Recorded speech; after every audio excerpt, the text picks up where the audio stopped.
Hazard Vibes, we've got a fun review today, one that I'm sure you were expecting. We're talking some 80 for Brady. We're talking Infinity Pool on the channel. We're talking 80 for Brady. Very versatile tastes. Low-key, though, I was looking forward to this film at least a little bit. It's about football, which I love, and all four of these iconic women together on screen is very exciting. I was hoping for a fun experience, even if I'm not necessarily a big fan of Tom Brady or the Patriots. 80 for Brady follows four best friends that take a life-changing trip to the Super Bowl to see Tom Brady play as tons of chaos ensues around them as they try to navigate the insane festivities surrounding Super Bowl weekend. Even as apprehensive as I was going into the film, I think that it does achieve its goal in terms of being a fun, lighthearted romp with some old friends making a dream experience come true. A large amount of the charm for the film, of course, it's obvious. It comes from these four iconic ladies working together. They work fantastically together here. They bounce off each other so perfectly, and it's not hard to believe as the film goes on that they've been friends for such a long period of time. Regardless of the age of all four of these women, don't let that fool you. There's quite a bit of shenanigans that go on in 80 for Brady that I was a bit surprised by the way that they went there. Because of the fact that they did go there, it made the film a lot more funny in my opinion. Some of the things they get up to,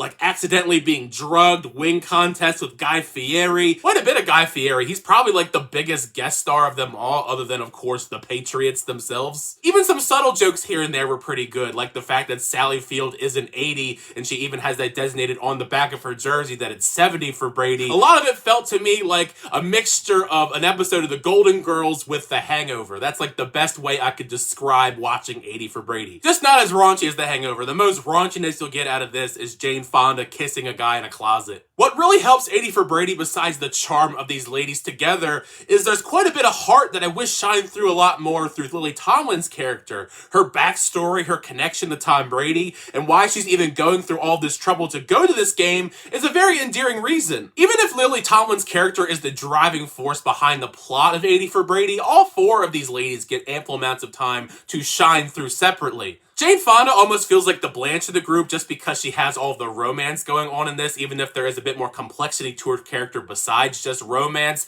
I did love the fact that she writes fan fiction erotica about Rob Gronkowski, and it has a great payoff by the end of the film. I won't pick favorites between all four of these ladies. They were all great, but I think Rita Moreno had some of the funniest moments just because her character is so feisty. I mean, she's 91 years old and she's still killing it on screen with her comedy. Of the four, Sally Field is the one that takes the most to get going. Not saying that she's the weakest of the group, but her character, she's pretty nerdy. She doesn't really know how to have a lot of fun, and we do see her eventually break out of her shell and become a much more fun, interesting character. And as much as I don't like Tom Brady just in general, I thought he was fine with the few scenes that he had sprinkled in throughout the film. There's one scene in particular that kind of stood out to me as him trying to actually have an emotional moment with Lily Tomlin.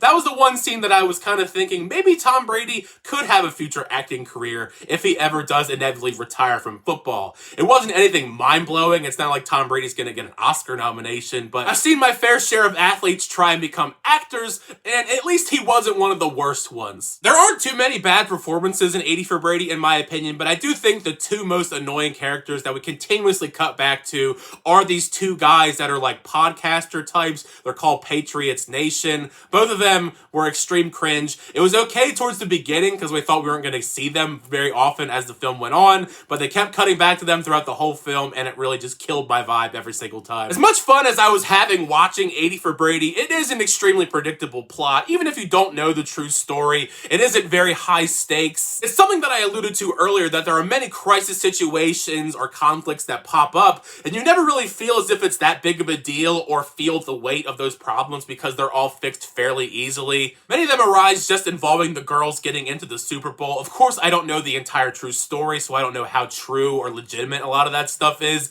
And speaking of that angle, this is supposedly based on a true story, which is great in and of itself, but they really do like to embellish some of the scenes in this to try and pull on your heartstrings, and I do think it kind of borders on silliness at points in time. Because if we're to go by this film, 80 for Brady has changed the course of history. The real reason why Tom Brady had that big epic comeback in the second half against the Falcons in the Super Bowl was because Lily Tomlin gave him this epic emotional speech right before he has the comeback. Of course, they don't know the full story. For all I know, it could be true, but I just find it very hard to believe, and I don't recall Tom Brady ever mentioning it in any post-game interviews or stuff like that, that an old woman is what gave him the rousing speech to come back and rally from 28-3 to beat the Falcons. But yeah, 80 for Brady does deliver some enjoyable, lighthearted, frivolous fun. It's a harmless film that'll definitely bring some laughs, especially if you're a huge fan of all four of these ladies together. I think that is one of the biggest strong suits to seeing 80 for Brady. I don't know if I would go see this in theaters. Watching it in a theater, a packed theater, mind you,